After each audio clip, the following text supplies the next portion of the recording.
Now, section 6.3 is listed as factoring trinomials. I think that's slightly misnamed. I think they should really be factoring quadratics. Quadratics are something that has an x squared in them. Trinomial, tri refers to three terms, which certainly most of the questions are. But there are an occasional question when you just have two terms as a binomial. So really what we're looking at here is questions that have x squared in them. Also, we notice we only have a single letter for this one. Now, you can try and do the same method as we did in the previous section, where you try and create a list for these questions. If you actually try doing that, the questions do not work. So x squared is x and x, 11 does not split, and 28 is 4 times 7, and 2 times 2. And the problem is, there's no greatest common factor here. So there's nothing common on all the three lists. So when we have our quadratics, we often have to use a different method for doing this question.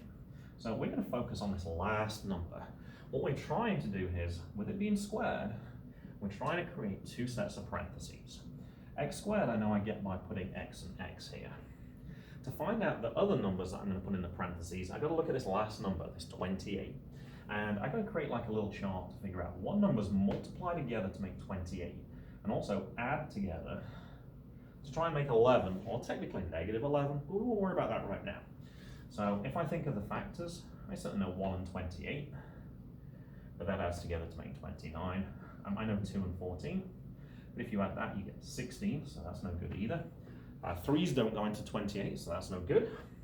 If you're not sure, you can always do 28 divided by 3, but you'll get a decimal, so I know that doesn't divide it perfectly. 4 and 7 gives me 11, and that is the combination I'm actually looking for in this question. So I can go ahead and fill in the 4 and 7, and I just have to figure out what signs do I want to put on this question. Now, to get 28 and positive 28, I know that the signs must be the same. So it's either 4 times 7, or it's negative 4 times negative 7. The fact I'm trying to get negative 11 here, I know that it's going to be negative 4 times negative 7. Also, as my little check, what is negative 4 take away 7? And you will see that it's the middle number. If you want to do a more thorough check, you could go and draw a grid like you did in the previous unit and work out every single term. Put the loop in here and just check. X squared minus 11x, because we add those together, plus 28, and that indeed confirms that is the correct answer for this question. Now, when we get to question 8, we're actually going to go down the left-hand column for this one, and I'll do the right-hand column in a second, just for ease of putting these questions up on the board. This time, I noticed that it doesn't start with a 1. So this was just 1x squared. So when it's 3x squared, we're going to use that slightly different method. We're going to use that slide and glide, or slide and divide, however you want to call it. So I'm going to move the 3 to the end, and I'm going to multiply. So it actually changes the question to this. Then I can start figuring out what do I need to do to multiply together to make 36.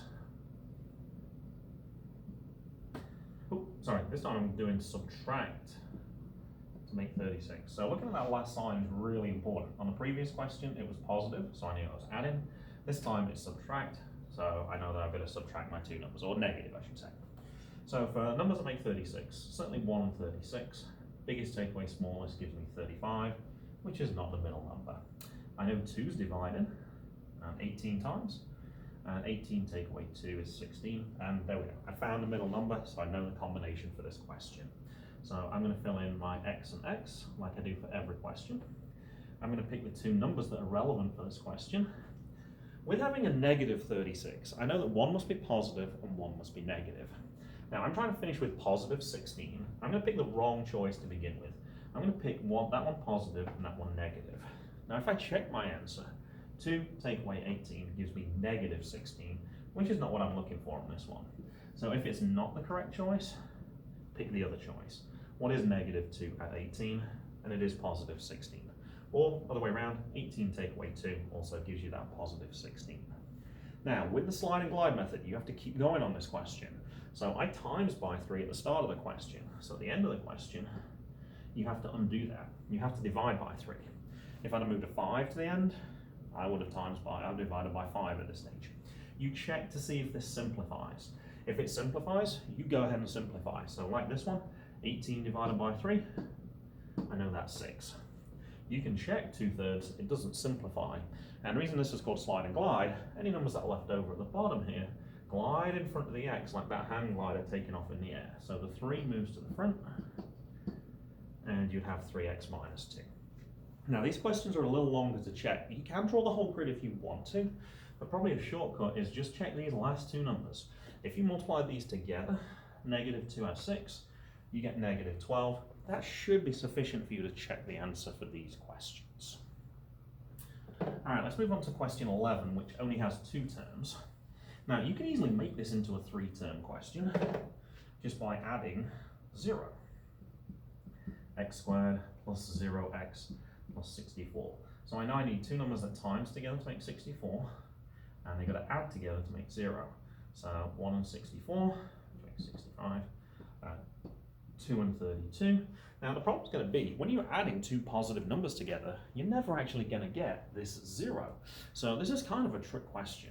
So this one doesn't actually factor, and the word from middle school for something that doesn't factor is prime.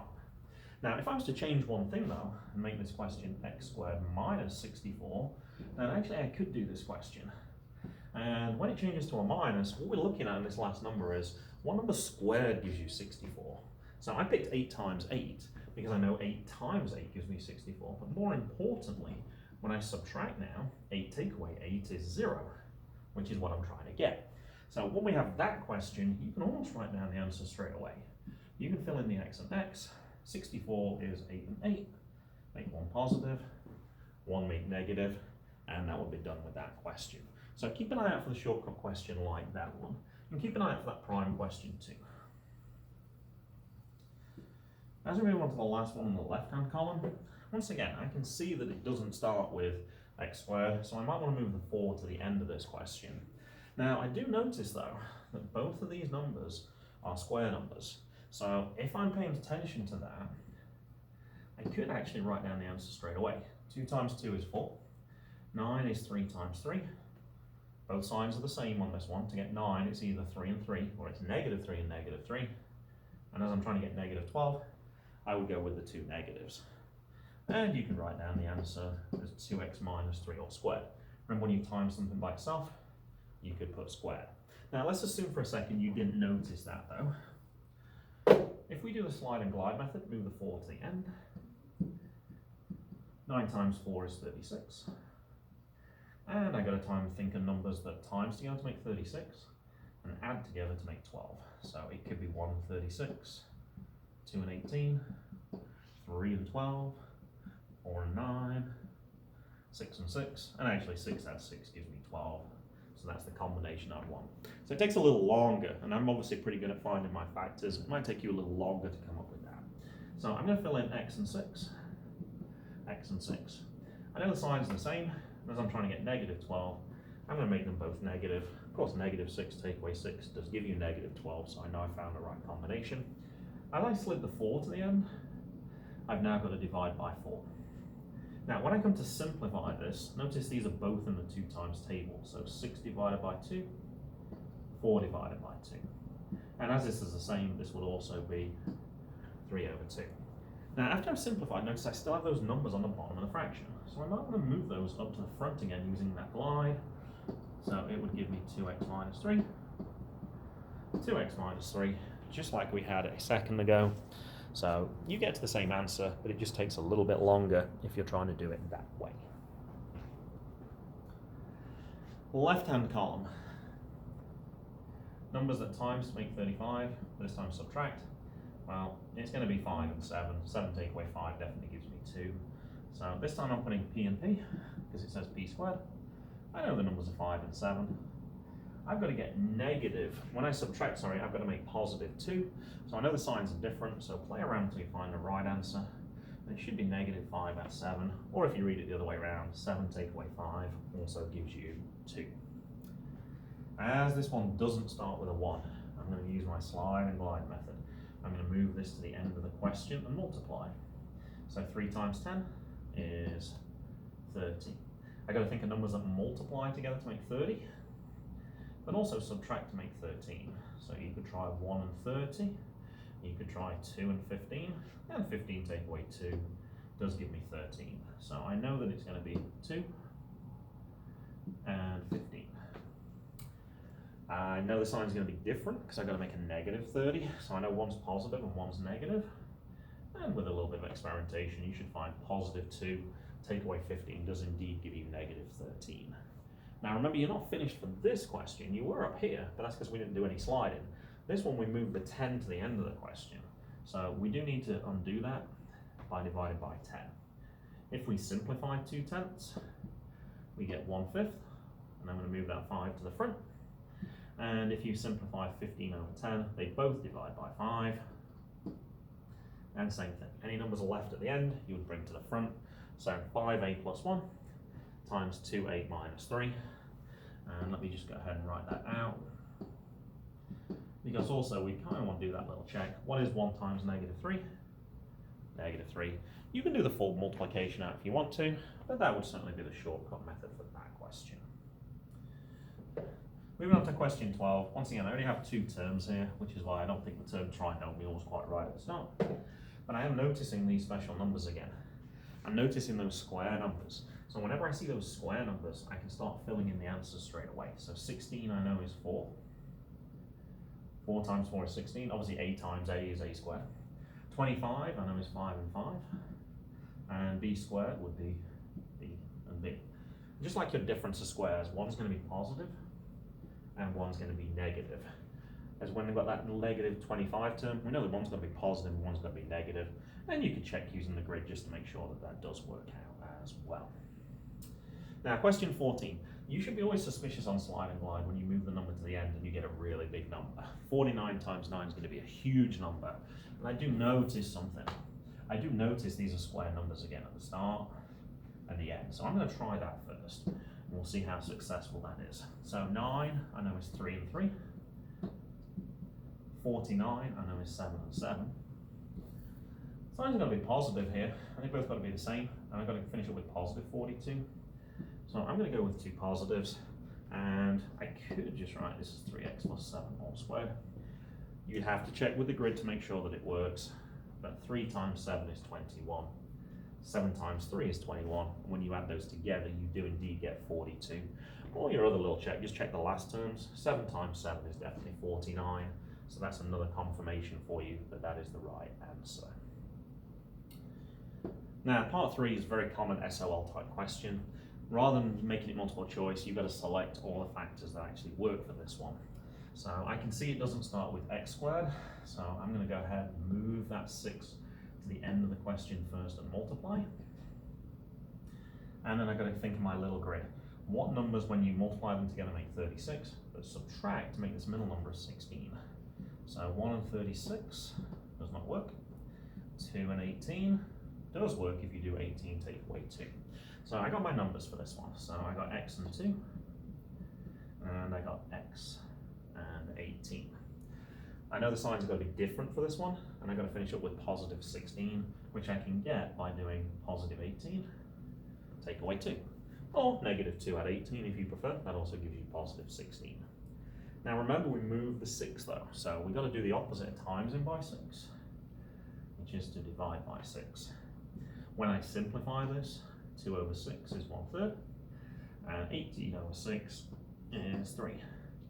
Numbers at the bottom we know we bring to the front, so we got 3x plus 1 and x plus 3. And this is a very dangerous question on the SOL. A lot of students think they've got this question right, and then they pick the wrong answer at the end. So they get excited, they see the 3x plus 1, they get excited, they see the x plus 3, and they think they picked the right answer. Now, if we do our little check though, 1 times 3 is 3. Is that what it says in the question? No. So there was actually a slight mistake here. Whoops, I just realized I copied down the wrong sign here. That was supposed to say negative. Sorry, negative 1 times 3 is negative 3. Is that what it says in the question? No, it says negative 6. So we know we've made a slight mistake on this question. So why did we make a mistake on this question? Well, if we go back to the original question, look at the numbers that they used for this. 6, 16, and 6. All of those numbers are in the 2 times table. Therefore, we also have to select 2. So the correct answer for this would have a 2 at the start of the question. Now, you can just look at the start of the question to see, are all those numbers in a certain times table, and then write that number down, or you can just check at the end of the question, and then if it doesn't work, you don't get back to this, go back and look at the question and see what it is. So you've got a couple of chances to find that. The reason that didn't work on other questions is there is no common factors here. 10, 13, and 3, just the 1 times table. 1, 2, and 35, same thing, just the 1 times table. 9, 42, and 49, just the 1 times table again. So you don't need to do it for every question, but there certainly will be questions when there is that GCF, and you would want to pay attention to that.